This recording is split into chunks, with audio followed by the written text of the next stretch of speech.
आज की ताज़ा और बड़ी खबरों में आपका स्वागत है। देश दुनिया की तमाम अहम खबरों पर डालते हैं एक नज़र। अमेरिकी धार्मिक स्वतंत्रता आयोग यूसुफ ने राष्ट्रीय स्वयंसेवक संघ (आरएसएस) पर प्रतिबंध लगाने की मांग की है। यह मांग आरएसएस प्रमुख मोहन भागवत की प्रस्तावित अमेरिका यात्रा से पहले सामने आई है। यूसुफ ने अमेरिकी सरकार से आरएसएस को लेकर कार्रवाई करने की अपील की है। आयोग ने भारत में धार्मिक स्वतंत्रता और अल्पसंख्यकों से जुड़े मुद्दों को लेकर भी अपनी चिंताएं जाहिर की है। रिपोर्ट के मुताबिक मोहन भागवत के न्यूयॉर्क दौरे को लेकर यह मामला चर्चा में आया है। हालांकि आरएसएस या भारत सरकार की ओर से इस मांग पर प्रतिक्रिया की जानकारी अभी सामने नहीं आई है। खबर को लेकर अमेरिका और भारत में राजनीतिक चर्चा तेज हो सकती है। नेक्स्ट देश के कई हिस्सों में मानसून सक्रिय रहने वाला है। मौसम विभाग के अनुसार 20 अगस्त को उत्तर और मध्य भारत के कई राज्यों में भारी बारिश हो सकती है। उत्तर प्रदेश, मध्य प्रदेश और छत्तीसगढ़ में भारी बारिश की संभावना है। दिल्ली, हरियाणा और चंडीगढ़ में भी बादल छाए रहने के साथ कुछ जगहों पर बारिश हो सकती है।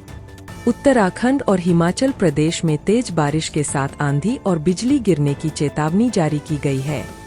मौसम विभाग ने लोगों को सतर्क रहने और जरूरी सावधानियां बरतने की सलाह दी है।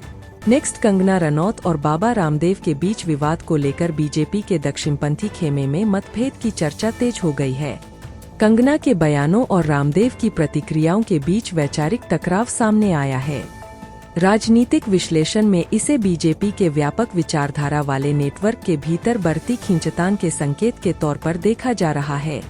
सवाल यह है कि क्या ऐसे मतभेद आने वाले समय में बीजेपी के समर्थन वाले दक्षिणपंथी इकोसिस्टम को प्रभावित करेंगे। हालांकि इन विवादों का सीधा असर बीजेपी की राजनीतिक रणनीति पर कितना पड़ेगा, यह आने वाले समय में ही स्पष्ट होगा। नेक्स्ट एशियन गेम्स 2026 का आयोजन जापान के आइची नागोया में 19 सितंबर से 4 अक्टूबर तक होगा। इस बार भारत के 15 साल के क्रिकेटर वैभव सूर्यवंशी भी आकर्षण का केंद्र रहेंगे। खास बात यह है कि चीन की 13 साल की तैराक यूजिडी उनसे भी कम उम्र की खिलाड़ी है। यूजिडी ने पिछले साल 200 मीटर इंडिविजुअल मेडले में एशियाई रिकॉर्ड बनाया था। वहीं फिलीपींस की 21 वर्षीय टेनिस स्टार एलेक्जेंड्रा ईला पर भी नजर रहेगी। एशियन गेम्स में इस बार ई-स्पोर्ट्स के साथ एमएमए, पैडल, टेकबॉल और वर्चुअल ताइक्वांडो जैसे नए इवेंट भी शामिल होंगे। नेक्स्ट अमेरिकी राष्ट्रपति डोनाल्ड ट्रंप ने ईरान के खिलाफ अब तक का सबसे बड़ा आर्थिक अभियान शुरू करने का ऐलान किया है। ट्रंप ने कहा कि अमेरिका ईरान को आर्थिक रूप से अलग-थलग करने के लिए अभूतपूर्व स्तर पर कार्रवाई करेगा। उन्होंने ईरान की मदद करने वाले देशों को भी कड़ी चेतावनी दी है।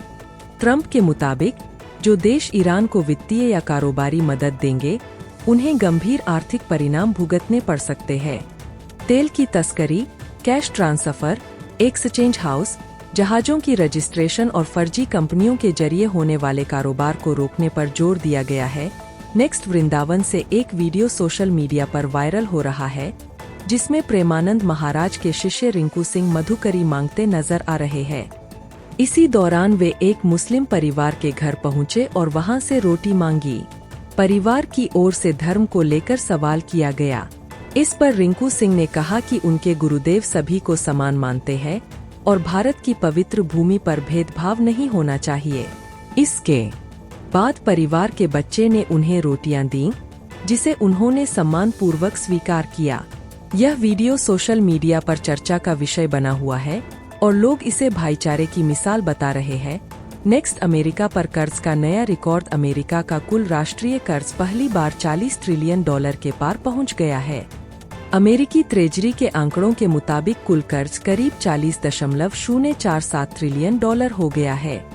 इसमें करीब $32.27 ट्रिलियन जनता के पास मौजूद सरकारी कर्ज और $7.78 ट्रिलियन सरकार के भीतर की देनदारियां हैं। खास बात यह है कि अमेरिका का कर्ज सिर्फ 5 महीने में 39 ट्रिलियन से बढ़कर $40 ट्रिलियन हो गया। बढ़ते ब्याज भुगतान, सोशल सिक्योरिटी, मेडिकेयर और सरकारी खर्च इसके प्रमुख कारणों में शामिल है। विशेषज्ञों का कहना है कि लगातार बढ़ता कर्ज भविष्य में महंगाई, ब्याज दरों और सरकारी खर्च पर दबाव बढ़ा सकता है। नेक्स्ट, शहजाद भट्टी कौन है? गृह मंत्री अमित शाह ने दावा किया है कि स्वतंत्रता दिवस से पहले पाकिस्तान की खुफिया एजेंसी ISI से कथित तौर पर जुड़े शहजाद भट्टी नेटवर्क को खत्म कर दिया गया। शाह के मुताबिक इस नेटवर्क से जुड़े 200 से ज्यादा लोगों को गिरफ्तार किया गया और संभावित हमलों की साजिशों को नाकाम किया गया। शहजाद भट्टी पाकिस्तान में रहने वाला एक शख्स बताया जाता है। वह खुद दावा करता रहा है कि उसकी भारतीय गैंगस्टरों से दुश्मनी है। हालांकि भारत के आरोपों को पाकिस्तान ने खारिज करते हुए इन्हें बेबुनियाद और राजनीतिक प्रचार बताया है। इस मामले में दोनों देशों के दावे एक दूसरे से बिल्कुल अलग है। नेक्स्ट, राम माधव की बीजेपी में वापसी। मोदी शाह के लिए क्या संकेत? बीजेपी अध्यक्ष नितिन नबीन ने अपनी नई टीम का ऐलान किया है। इसमें पूर्व राष्ट्रीय महासचिव राम माधव की राष्ट्रीय उपाध्यक्ष के तौर पर वापसी हुई है। राम माधव 2014 में अमित शाह के बीजेपी अध्यक्ष रहते पार्टी के राष्ट्रीय महासचिव बने थे, लेकिन 2020 में उन्हें इस पद से हटा दिया गया था। वरिष्ठ पत्रकार नीरजा चौधरी के मुताबिक राम माधव, स्मृति ईरानी और अमित मालवीय से जुड़े बदलाव यह संकेत देते हैं कि नई टीम को पूरी तरह अमित शाह की टीम नहीं माना जा सकता। राम माधव की वापसी इसलिए भी अहम है क्योंकि उन्हें बीजेपी में संगठन और रणनीति के लिहाज से महत्वपूर्ण नेता माना जाता रहा है।